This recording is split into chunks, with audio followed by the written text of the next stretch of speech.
First, Homer believed that language gives people power.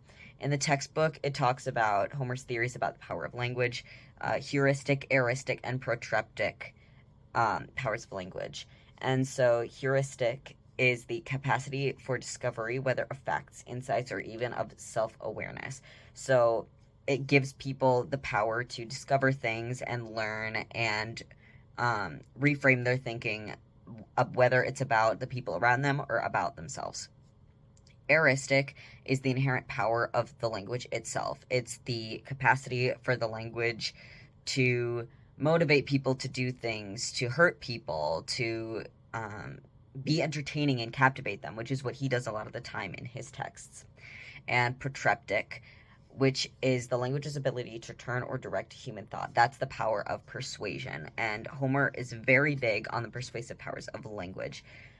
It's a main reason that he uses rhetoric, and it shows up all the time in the Iliad and in the Odyssey. Gods are persuading men all the time. Men are persuading each other all the time. When it comes to justice, he doesn't say a lot, but he puts a large emphasis on revenge in his stories and sort of implies that bad actions should be met with a reciprocal action. This is used quite a lot in his stories, and so we can kind of infer that that's what he believes as well, but he doesn't say much about rhetoric's power when it comes to justice.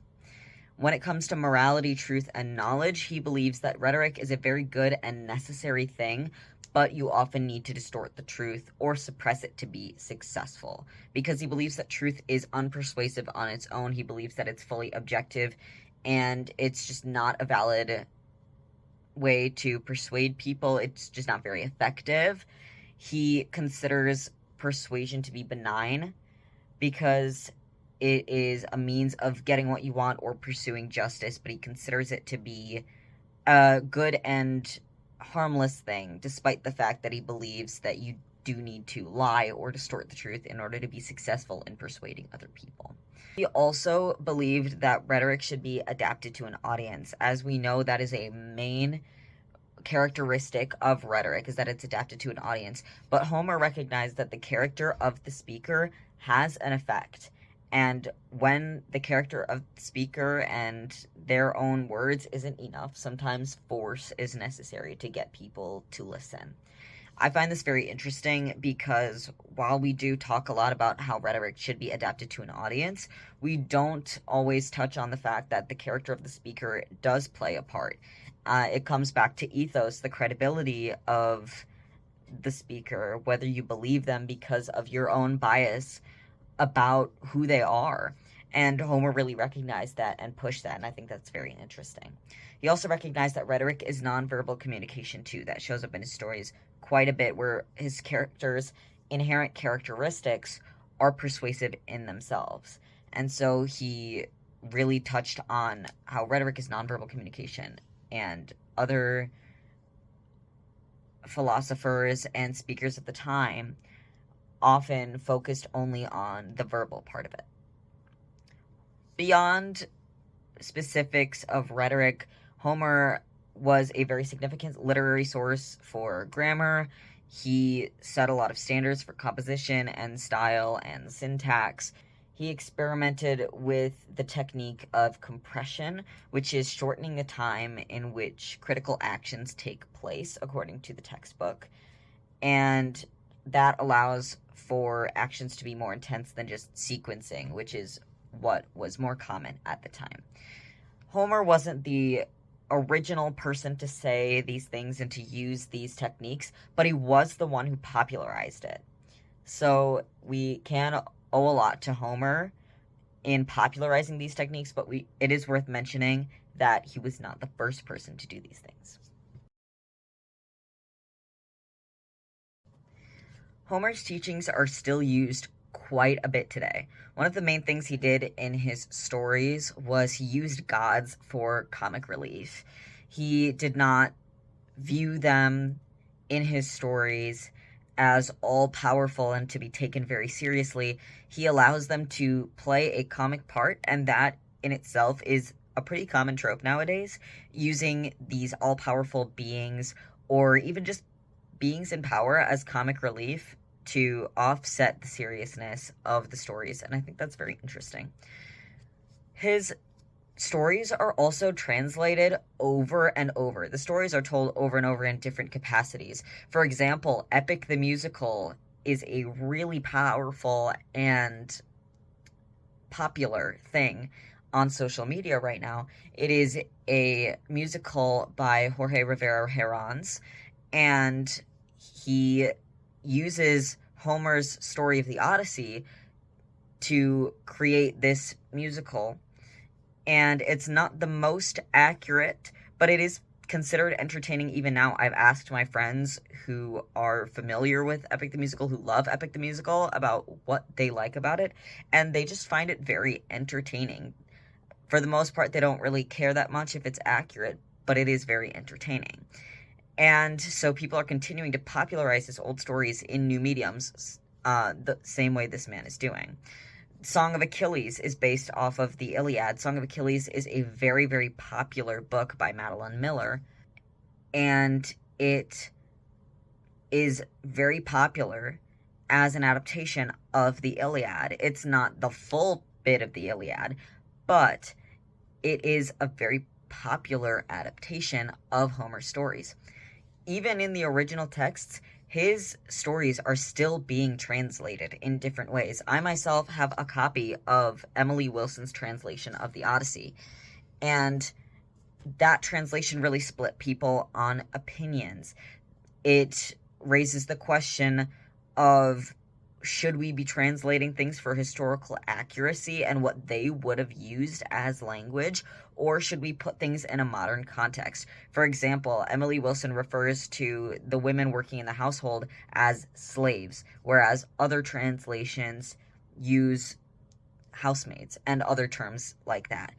And so in that way, she is putting things in a more modern context, putting a modern take on it, even though that is something that we would probably think very normal now, that they had slaves, but other translations were not using those words because at the time they didn't think of those people as slaves. And so even now there are debates about the translations of Homer's work, and it is still very, very prevalent in academic communities and even pop culture, as seen by the Song of Achilles and Epic the Musical. His concept of a hero is one that is very common nowadays. He believed that it was more honorable to live a life where you are brave and you do good and have it be short than to live a long life of mediocrity. And so that concept of a hero is very, very common. However, because he believed that rhetoric should distort the truth and truth is unpersuasive, and so rhetoric is a good way to use the truth to your advantage by manipulating these facts, his heroes could probably be considered a little bit more morally gray than perhaps some people in the modern day would like, because often heroes are considered to be truthful. This concept of compressing events happens in many, many stories. That's a very common literary technique now. You see very little sequencing. He also used thematically connected deaths several times. We use that even now in literature, such as in Wool by Hugh Howey. And we still teach his stories. He was often called the father of Western civilization. We still teach his stories and things based off of his stories. Virgil's Aeneid was quite possibly a response to the Iliad and the Odyssey. Dante's Divine Comedy is based off of Virgil's writings, and so on. At my high school, they taught a classics of horror class that taught the Inferno, but it even continues past that. Paradise Lost would not have been written without the Divine Comedy, and so on and so on. It all comes back to Homer. Without Homer, we wouldn't have all of these classic stories that we teach in classes. And again, not everything stems directly from him, but he did popularize a lot of techniques. Also, we see his influence a lot in modern politics, using rhetoric to suppress the truth or distort it to persuade people. That's why we have fact checkers at debates, and that's why we tell people to do their own research on our political candidates, because unfortunately, they do not always tell the truth and do not always tell the whole truth. I do agree with some of Homer's teachings, and some of them I don't. For justice, I don't always think that revenge is the right answer, especially in modern society. You can face a lot more consequences from revenge than if you were to simply pursue police action, for example, But when writing, I often apply his idea of a hero, if only to make things a little bit more interesting by making my hero a little bit more gray. It's always more interesting if a hero is not 100% honest all the time and they're a little bit more morally complicated. Also, lots of my stories involve gods persuading people directly or indirectly, especially in D&D. I like making pantheons and invoking guides in the same way that Homer does, where perhaps they're more for comic relief and revealing a little bit of information rather than being these all-powerful beings that everybody must submit to and take seriously. The idea that truth can be bent. Subconsciously, we all do this. We want to assume ourselves the good guys or on the correct side of justice, and we use our rhetoric in the same way. So, as a response, I do what people tell me to. I research what I see on the internet. I research what politicians say so that I can make informed decisions. I do believe that language gives people power. That's why it's important to teach people. That's why I want to be an English teacher or a drama teacher. Language and giving people the space to perform their own rhetoric gives people power to captivate their audiences, to persuade their audiences, to discover new ideas. And it is necessary to give people power in order to keep everything working smoothly in society. And sometimes force is necessary. Getting out and doing things is very important whenever you want to make change. Actions do speak louder than words, and actions, nonverbal communication, is part of rhetoric. People don't always believe you because of their own inherent bias and what they perceive you to be, and sometimes you do have to force them to listen to you by making them sit down and have a debate or talk to you, or performing a protest in some situations. I don't necessarily believe that rhetoric is inherently good. I believe that rhetoric is inherently neutral. I think people think they're always in the right, and that's based on your own sense of morality, so my rhetoric to me seems good and just, but someone else's might not, depending on what they're saying.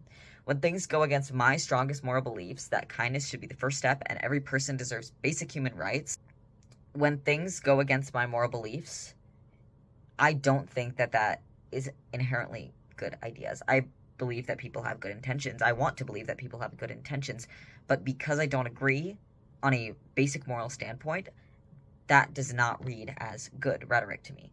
But I think rhetoric is what you make it. The ideas make it good or bad. The techniques themselves are not necessarily positive or negative.